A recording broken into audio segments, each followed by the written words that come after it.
PR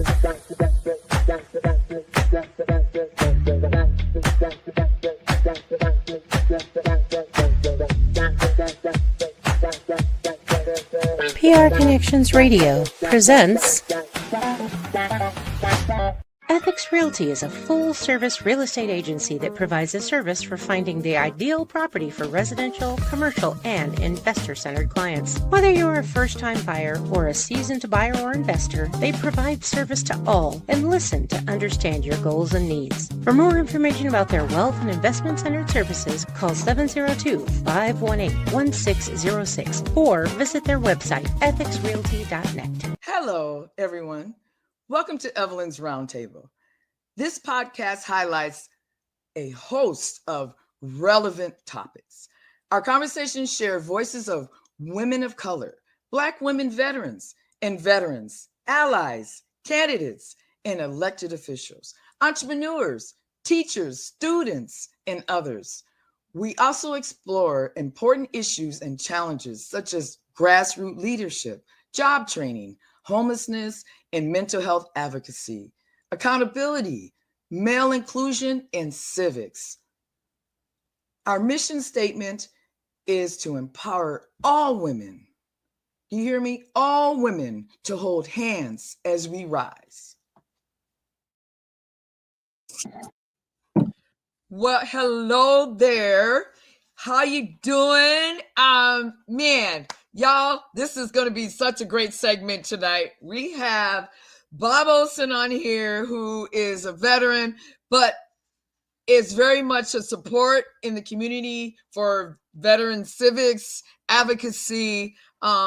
We just did something together, which I'm going to have him talk about it, but I just want to thank him for being on here. And everybody, please give him a round of applause for everything he's been doing in this community. And it's been great being a friend of his and having true conversations about things that are important for veterans in Nevada. Like, I mean, we do care what's happening in other states, but Nevada is our priority about helping veterans and us in the community to get things right, to help us with mental health, food, housing. There's a few things, everybody, that we need to be working on here because veterans are behind the eight ball with this. So, but anyways, I'll keep rambling on.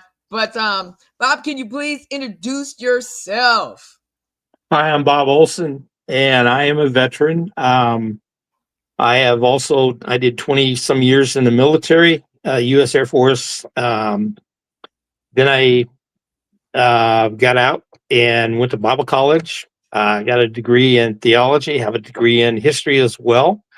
Then I went and worked around the country as an ultrasound tech, x-ray tech, traveled around the United States, and then ended up taking a job here at the VA here in North Las Vegas.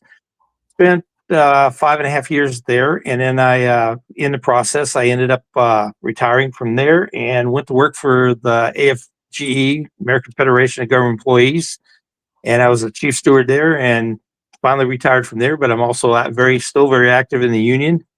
And our newest endeavor is we're starting a radio station program on let me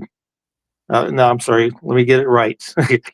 KSHP 107 FM. We have a show from 6 to 8, and that's been the newest thing. Getting that off the ground has really been fun, but it's been unique. It really has. Fighting for veterans, making sure veterans are taken care of, making sure the union people are taken care of, and basically making a better community, and also being involved for politics. I ran for Assembly District 17, which is up here in North Las Vegas. And needless to say, I didn't win, but that's okay. At least I ran, and I'm very proud of what I did, but I got the issues out there, and I still am very active in our politics as well.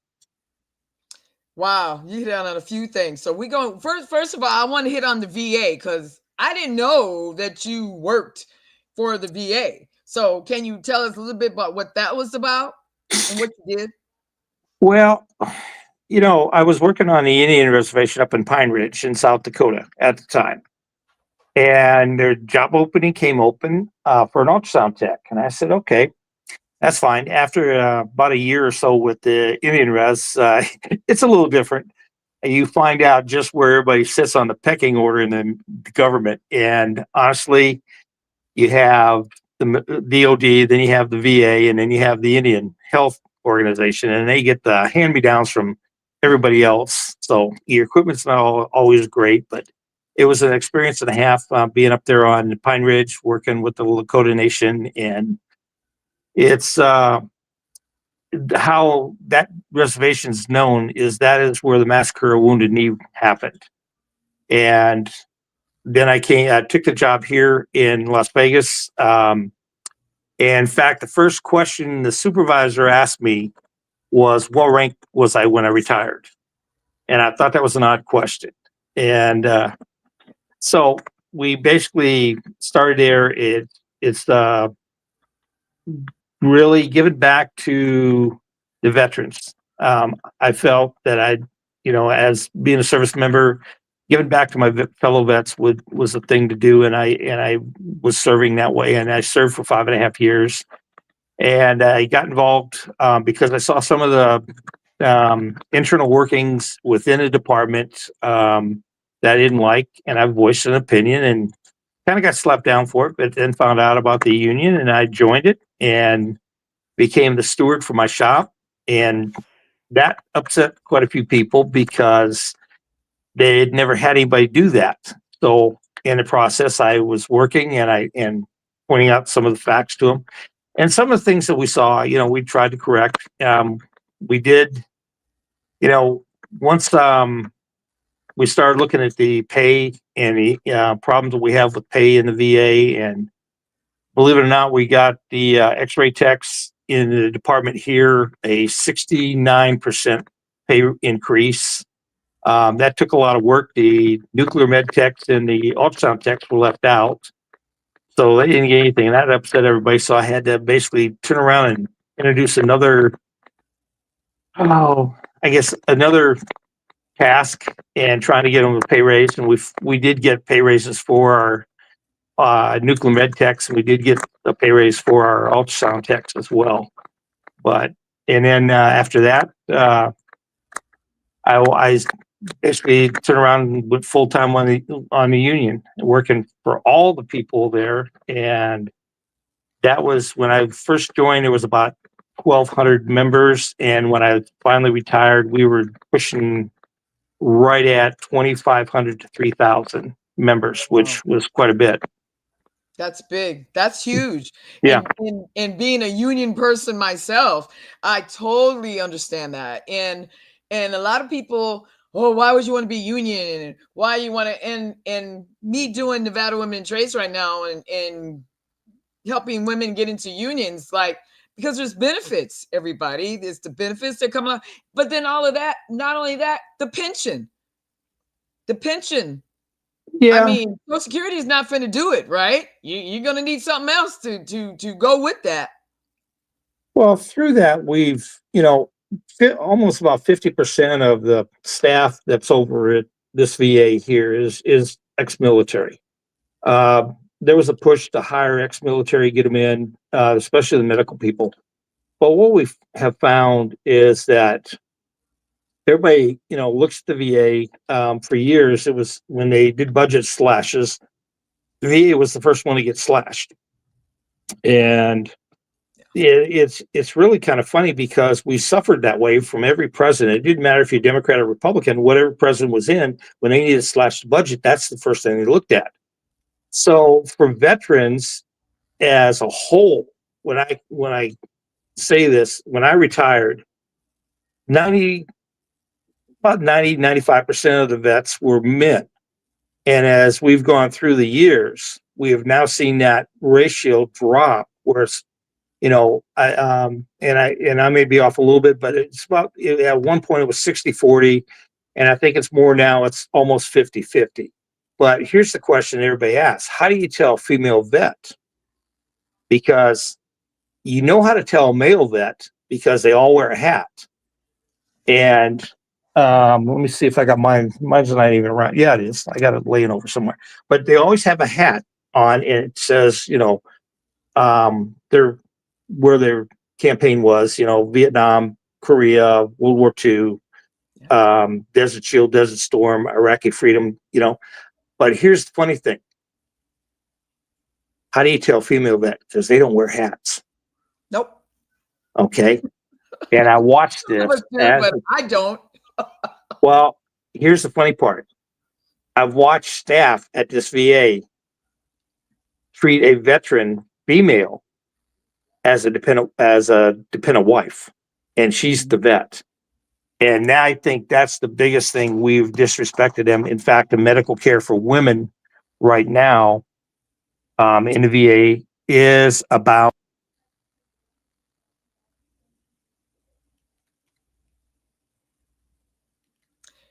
it's still growing. We need better health care for women. 2 years ago, we were at a conference here in Las Vegas, and I stood up and asked the director of the state VA, what are you doing about female veterans, and what are you doing about the clinic?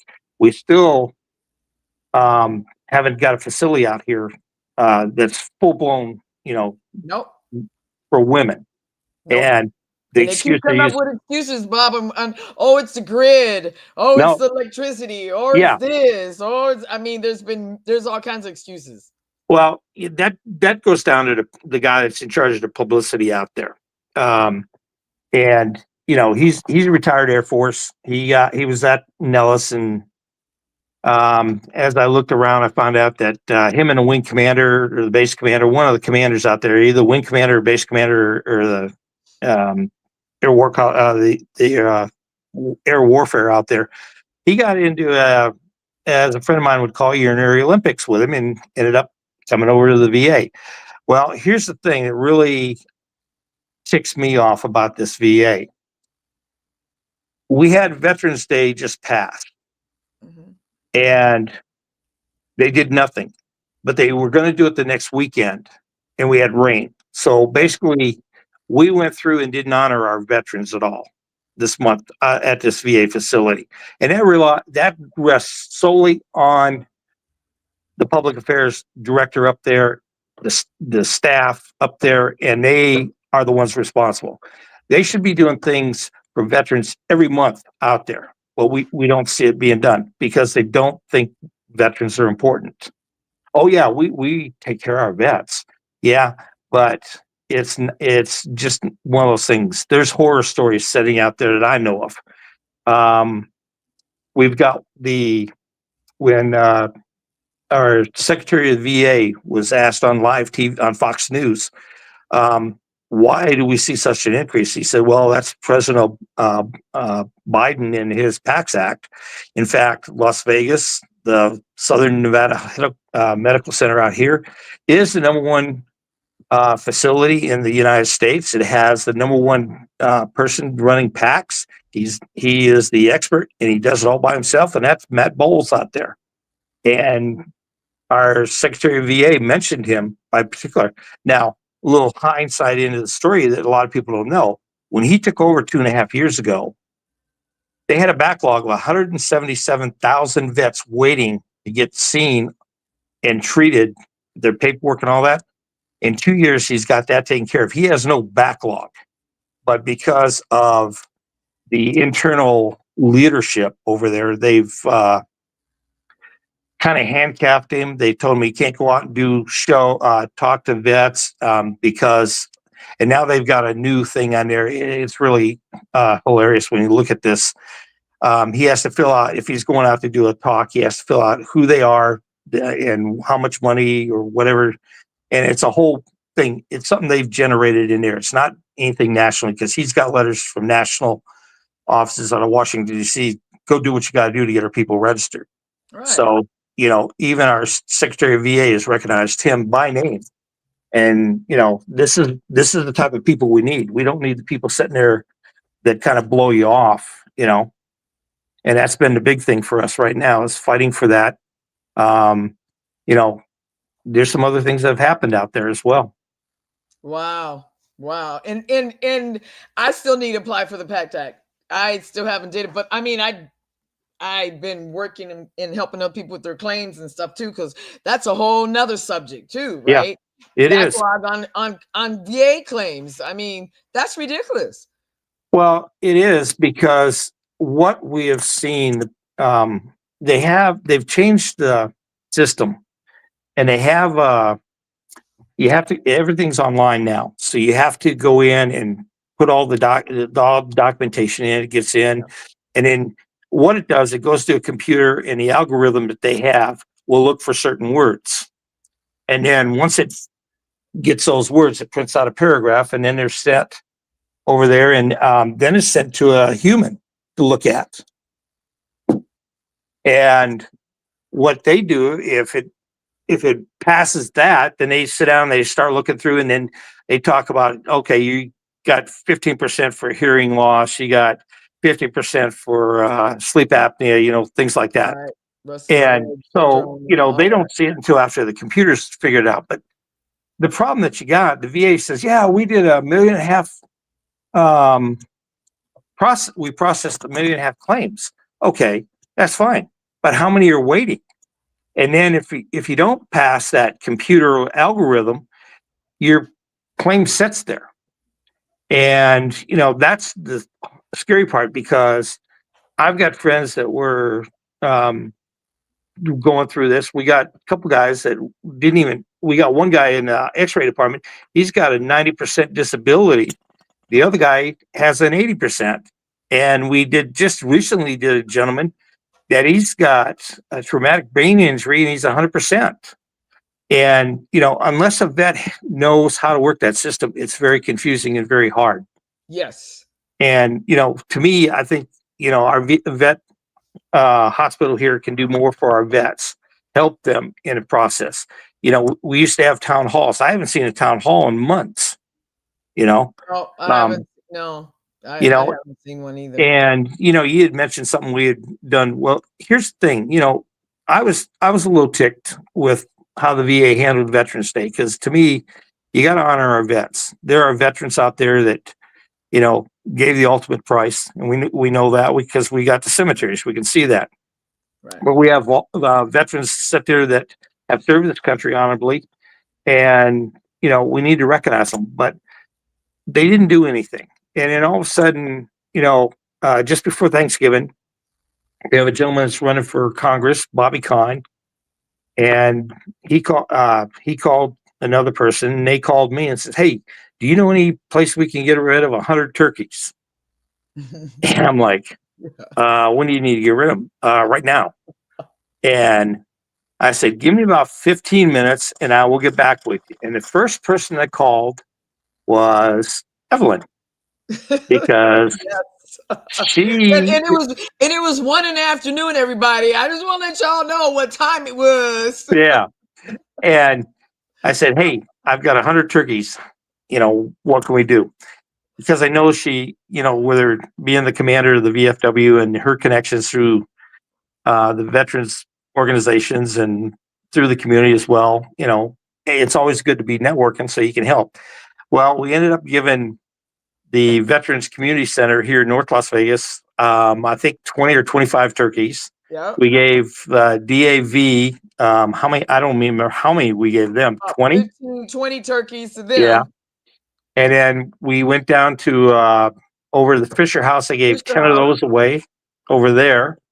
And then we went down to a food bank that feeds homeless people, which some of our vets are there, because I know the guy, because we had him there on the radio show that does the feeding, and we gave them turkeys. So by the time we got done, it even went out to Bobby and Chris, took turkeys over to Moms for Liberty, and they gave out through their community outreach. So we reached a lot of people with those 100 turkeys. They were gone.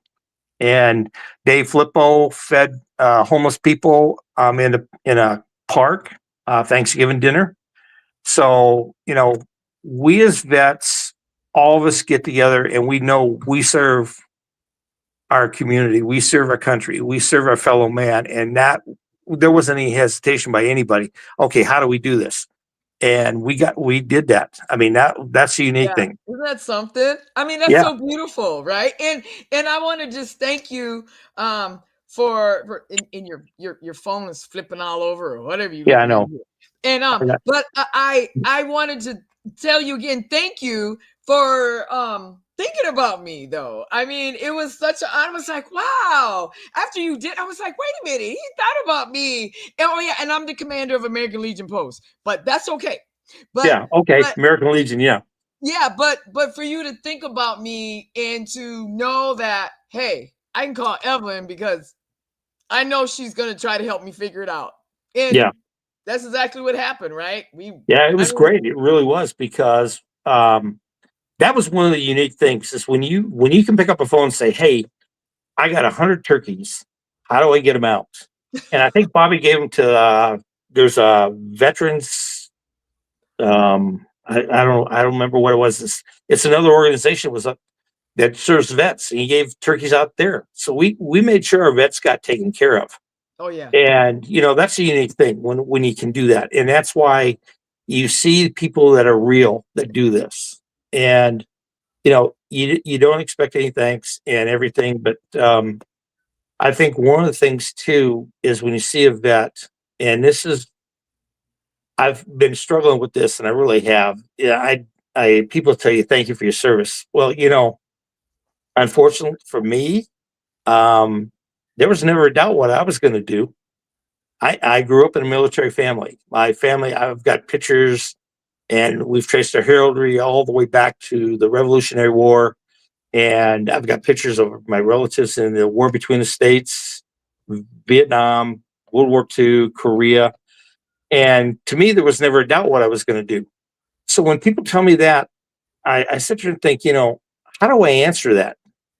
Because sometimes it does, right? Don't that throw you off? Because you were yeah, thinking, why are they sincere about it?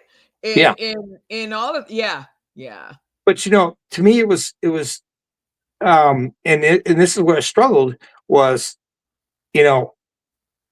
that yeah, it was something I grew up with. I knew I was going to do, but what I've found is I listened to one vet on the radio one day. He was talking. He says, "You really want to do something for us vets?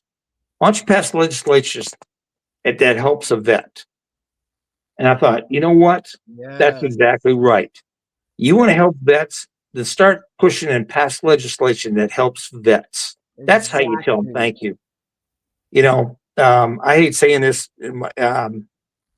I I'm not one of these people that goes out and seeks glory or anything like that. So when I got sent, I enlisted at Clark Air Base in 1975 after the fall of Saigon, which you had to come by law. You had to come back to the States, but because of the job I was doing at the time, I came back. My dad was in the Philippines, and I had a 3-star general do my oath of enlistment for me, and it was Leroy Manor. I will never forget the man, because what that man was responsible for was planning the raid on Sante POW camp.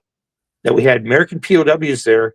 That somehow a couple days before they actually did the raid, they moved the prisoners to Hanoi. And when they went to do the raid, they missed them. And he was the one that did it. But the mock-up sits at Herbert Field. This is the man that enlisted me in the Air Force.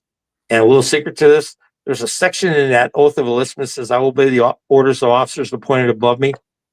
It had to be repeated 7 times before I said it, because I didn't really know if I could do that.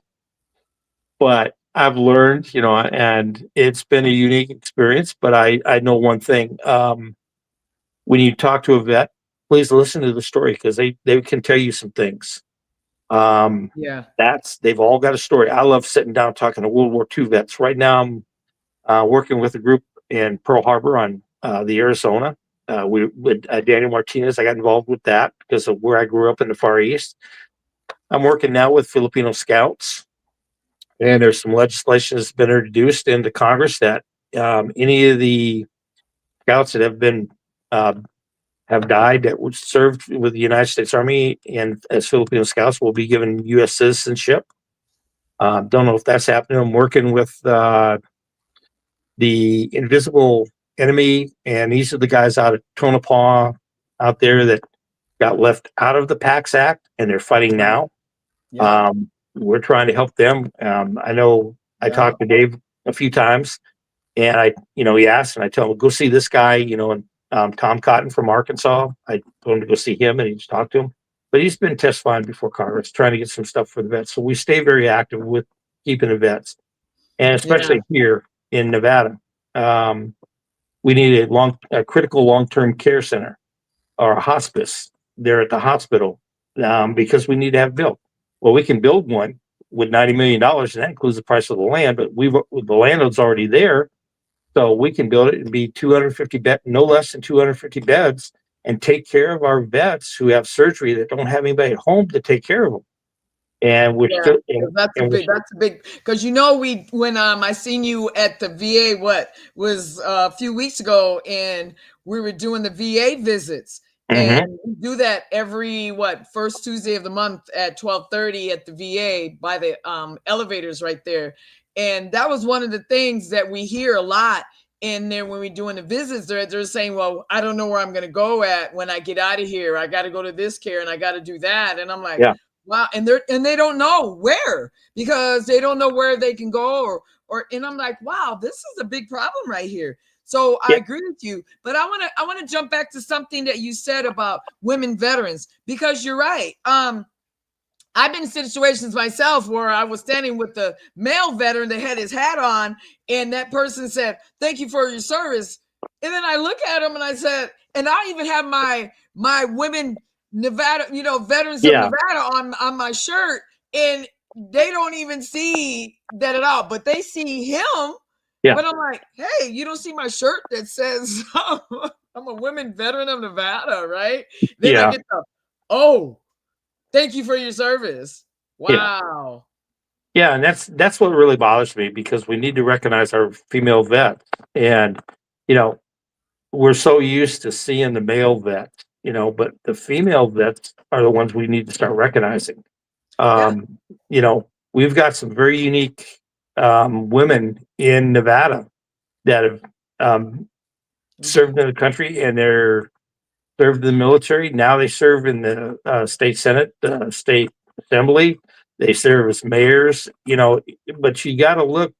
We've got to start recognizing, and that's Well, we even had Lena from 6888 that was here. Mhm. Like, she was here for 10 years. Yeah. Like, really? And they did a thing, on her whole movie, a whole everything. And I'm like, no, wait a minute. How did they do the movie and didn't tell the rest of us here that they were doing the movie? Didn't tell us that she was here. And I went to a couple people that are at the VA that knew about it, and the answer was, oh, well, we gave her a congressional back in 2022. I said, well, wait a minute, when did you do that too? Right? Like, why Yeah. would you hold that from the rest of us? That Well, doesn't even make sense. here's part of the thing that you've got. All right. When I started the VA in 2017, and halfway through we were sitting there looking at equipment, ultrasound machines. I was asked, which ones would I put over there? We had mammotechs that were getting ready to go over there. We had mammography machines. We were going to set up a whole clinic for women. And all of a sudden it fell through the cracks. And it's amazing because they don't communicate. Leadership does not communicate over there at all. And that's been the biggest problem we've had. And they'll tell you, yeah, we communicate all the time. No, I tell you how I know that is when I became the chief steward, I got on the same level where I could walk in and talk to Mr. Karen, who was the director, walk in and say, we need to talk, and have a conversation with him one-on-one, because he knew what I was doing. He knew I was representing the union there, and not only them, but also the veterans. I'm one of the unique people that, I'm a veteran. I worked in a union, and I was also working in the VA. And you don't find a lot of those people there. So what happened is it opened up a lot of doors, and I got to see a lot of the internal problems that they have. Well, all of a sudden, we're looking at money. Where did money go? Where did money for this go? And these are projects that they had. And all of a sudden, that women's clinic just completely dropped off the board. And they've used all sorts of excuses. The one they're using right now is the electrical current circuit. We didn't plan it. Well, if you didn't plan it, what was your problem? Because I know who was running your engineering department, and we talked all the time about different things because there was projects I was involved as part of the union, making sure we did things. And, this is how crazy it is, because we have a public affairs guy there, but does not talk to the veterans, does not get information out. He loves doing everything for the Fisher House. Well, the Fisher House is not part of the VA. That's a private organization. Found that out. I didn't know that. I thought it was all part. And then when I found out what you just said, I went, wait a minute. What do you mean it's not tied? No, it's not. And, the original Fisher House was supposed to go on the base. It was not to be on the VA property. And here's the thing that happened. The base, because of security, said no. Well, and they talked to the VA and they made an agreement, and that's why it's here. Now, every Fisher House in the country has a staff. They're not associated with the VA. However, we're one of the unique ones because we got a GS-12 setting there running the Fisher House that works for the VA. And, it brings up some questions. There are some things there that you need to question. It's like, why are we not getting our people registered? The pay raises. You know how hard it is to get a pay raise over there? You have to go out and ask it. Then you have to do all this rigmarole and regulations. And by the time you get done, it's a waste. We went almost 3 years, and there was 3 ultrasound techs that got together and said, we want to get a pay raise for the ultrasound techs. And honestly, it was like pulling teeth out of a dead person because it was that hard. And they did not want to do it, but they're supposed to do a salary survey every 2 years. Now, the nurses, professional staff, they come under a totally different thing over there, but they're hindered by the President of the United States because whatever he makes, that is as high as they can go as salary-wise. So that hurts us in recruiting. But then sitting in a meeting, listening to these executives, I'm sitting there, and they're trying to figure out how do we recruit more doctors, more nurses. Well, we go to UNLV and we go to Reno. I said, you ever thought about going outside the state? Weaver State, you got the University of Utah, you got BYU. They all have medical programs. Why are you not recruiting around the country? And then when we get them, then we got the good old boy system working in the VA, and that causes problems. And we have a radiologist that stepped down, and we have to have a new one appointed. Well, what they did is in the requirements for him, for the radiologist, he had to have all limbs. Now, I know most radiologists have all limbs. We do have some veterans that are radiologists, and this one was in the running, and it would have been a great department with him running. However, he was forced to leave, and he went to Champaign, Illinois, to become the head radiologist up there for the department.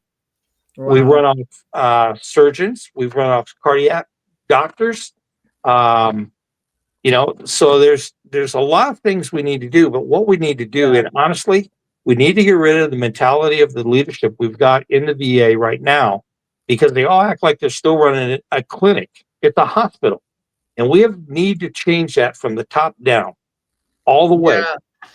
I hear you. Well, let's hit on a couple of subjects before we run out of time here. Okay. Can we get on the your new podcast that you're getting ready to do here? I'm really excited about hearing about some of that and everybody and those that you want to have on there. Can you give us a little inkling about how that's going to happen and what's going on? This started out. I'm a Republican. I'm conservative, and I people look at me and they go, and you would never know that when I was working at the VA. You'd never know what party I was, because I never talked about politics. So we got together and Mike Boris and myself, we got together and we decided, okay, we want to do a radio show, but we want to talk about local issues. So we started that off, and we've done 3 shows so far. and it's been amazing because we brought on Bobby Kahn was one of the guys came on. We've had a 23-year-old last week that came on. He's running for the governor of Nevada. We're looking at having Susie Lee or Steve Horsford come on for congressional. Titus was offered. They did a little research on us, and they're afraid to come on the show. They're afraid I'm going to be too nasty with them. But I know Congresswoman Titus, and I have a lot of respect for what she does. But also, I will ask the tough questions. And we're looking at having Governor Lombardo on. We're talking with them. We're talking, we want to talk to people that, are there that that have issues here. We talk to small businesses. We talk to any of the candidates who want to run. They're going to, we're going to give everybody, Democrats and Republicans, they have the chance. But, what I find is that they're afraid to come on because they're afraid, as a Republican, which doesn't come into this, we're going to ask them tough questions. Yeah, I'm going to ask them tough questions. Same one I would anybody else. What are the biggest problems you see? I got Bobby Kahn on there, and if you listen to the podcast, the broadcast that we did, I asked him a question. I said, "What's your policies?" And I'll be honest with you, he didn't answer the question. We had Anton Brown come in, and we asked him, and people have listened to it. They're afraid to do things. They get there and talk with us, but here's the thing: when we start muzzling people on what they can say, what they can express, we're taking away the First Amendment right, the freedom of speech. And what we want to do is promote it there.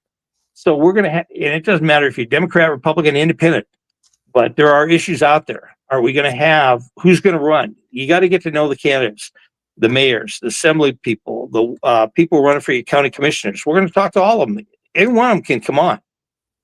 We talked to veteran groups. I've got Dave Flippo coming in. I've got Cody Whipple coming in. We've got, we'll put an invitation out to anybody to come out there and sit down, come talk to us. We're going to have fun with it. But what it is a chance for the public to learn. It comes on Friday nights, every Friday night, 6 to 8. We got 2 hours, and you can call in, ask questions. We're going to have veterans on there. We're going to have a mental health week on there. We've talked about something the VA is looking at, psychedelics. That was on last week. We had an expert in that and how to handle PTSD, and that's what they're looking at. So that it's a great show, but we're new, we're unique. Mike is a Gen X, and I'm a baby boomer, so that causes some problems there. And they make fun of my age. And Mike made a comment last week. You showed George Washington's picture on the quarter. And I said, no, get it right. I was with Moses at the burning bush. And when we came down off the mountain, he dropped 5 of the commandments. So that's why we've got 10. We make fun of that, but it's nothing, there's nothing to be afraid to come on and talk to us. We'll talk about vets. We'll talk about community events. We even had the homeless person on there. And boy, did we learn a lot about homeless and what everybody says here in this city. So those are the things we do. We're not afraid to touch any subject. We talked about legalizing prostitution here in the state of Nevada. And that was a wild conversation. So, there's things there we've got candidates running all sorts of issues. We got no problem bringing them on. But we also know that people are afraid to come on with us.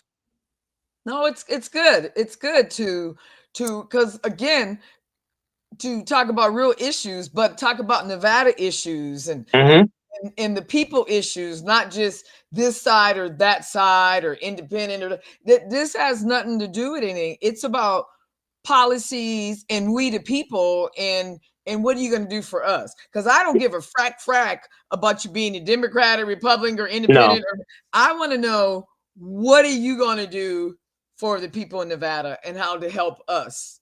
Well, we've been hit the last couple of times. We've had it on education. When we get candidates, we ask them where they stand on education. We asked them on Yucca Mountain. We had this 23-year-old kid on there that's running for mayor or for governor. And really, I'll be honest about it, he's too young. He doesn't have the experience. He thought it was great to have Yucca Mountain. Well, what do most of the people here in Nevada want? They don't want that stuff in Nevada. So they're having a problem. Yeah, but since that nuclear thing start going on out there, everybody yeah. like, wait a minute. And Trump is pushing that in 2025, Project 2025. That is exactly what the nuclear at Yucca Mountains, that's in there. That's part of it. You got to read all the whole thick thing. But, we even talked about what 215. Everybody thought, 215 is to relieve traffic. No. What 215 was built by Harry Reid when he introduced the bill was to bypass the city of Las Vegas taking nuclear waste to Yucca Mountain. And see, those are the things that we need to talk about. The water issue. How are we going to handle the water? How are we going to handle the housing issue? How are we going to handle, education? Because we're still bad. But when you ask two members of the Board of Education here in Clark County, what are the basics of education? Do you have a plan for it? They go, what's that? They don't know what the basics are. Come on, no wonder where we're at. And then we continually watch the Clark County School District do the same thing every couple of years. They go and hire 1,000, bring 1,000 teachers in from the Philippines, and they keep them 1 or 2 years, and then they put them back, and then we do the whole process. But it's part of an agreement that we have in training. But who's suffering for it? The kids. And pay wise, it's atrocious what we're paying teachers. But I think also, we ask them candidates on how do you feel about parents having the choice on where they send their kid and the money following the kids. See, that's what CCSD doesn't want to do. They want to control everything, where they control the money and keep it at certain schools. Well, if the school's not performing, then close it down and, get it up to standards. But you don't know what the standards are. Well, when you got kids that cannot read at a 3rd grade, 5th grade, 7th grade, 9th grade levels as they move, we just push them on through. I've got high school kids, juniors and seniors, they can't read past the 7th grade level. This will math. Go to Sonic and ask the person, give them the money, and watch how they give you change, or any other fast food place. They have to have a calculator there so they can tell how much money to give you back. And I'm going, I'm laughing. I should be laughing because that's truth. Because I done seen that before, to where they couldn't give you the change back, and I went, wait a minute. But I just want to see if you have any last words. We're running out of some time here, and I got to have you back on again, because I really want to get an update about your show and all the beautiful things that you're doing. And I love that me and you are working together as veterans to make veterans' lives here better. So you have any last couple minute comments here on what you want to hurry up and get out before we close this up? Well, the one thing that we're working on right now is basically making sure the vets are taken care of. Female vets, priority, yes, because they're 5 years behind, at least 5 years behind the males in the medical care. We need to make sure we've got a qualified staff. We've got to take care of the vets, because those are the people, that's what they're served here. We've got to make sure that we've, are getting the word out. And that's where I'm going to challenge the VA and their public affairs person up there. Start doing more things for the vets. There should be more events being done on that property for vets and recognize them. I've been here. I've never seen it in 5 years that I worked there. And in fact, since I've been here, I've never seen the Thunderbirds come out to the VA. I've never seen the Golden Knights. I've never seen the Raiders. Oh, we're community active. Really? Then come talk to the vets, and we've been very fortunate out there, because we've had some really tremendous vets out there. And we had one of the original Tuskegee Airmen that was there. And this is what I mean. Recognize our vets. Tell them thank you. that's what I look at. The radio show, I love doing it. It's brand new. It's something new adventure, but it's Friday night, every Friday night, 6 to 8, 107.1 FM. We're going to be doing a lot of things. We're going to do a lot more candidates out there. We're going to have a lot of people come in, different events, and talk to them. But, that's going to be the big thing pushing. But we're going to have vets on there as well. I thank you so much. I thank everybody for listening tonight to us. And again, I am so grateful to have you on here, and I love our conversations that we have, and I love all the work you're doing in the community, and that you're keeping everybody on their toes out here. And because we are important, and vets are important, and this community is important, this state is important, and without vets, there wouldn't be freedom of speech, everybody. So everybody need to know that, and again, I volunteered as a woman to be a veteran. I didn't get drafted because I wanted to serve my country. But again, I want to thank everybody for listening, and I'm on here every first and third Wednesday at 7 p.m. Evelyn's Roundtable. And don't forget about Nevada Women in Trades. You can go on my website at www.nevada spelled out wit.org, and go on there and check our website, and we help women to get into the trades. And again, I want to end with our mission statement is that we empower all women to hold hands as we rise. Yep. I agree with that one. This podcast is brought to you by NVisionU. NVisionU has discovered how to impact spirit, body, and soul with spray technology in just 30 seconds. With NVisionU, you can achieve optimal health and start living the life you have always dreamed of. Use the promo code NVisionU.com/VernDix to take control of your health naturally. PR Connections Radio thanks you for watching this podcast. Check out more episodes of this show and our others at prconnectionsradio.com.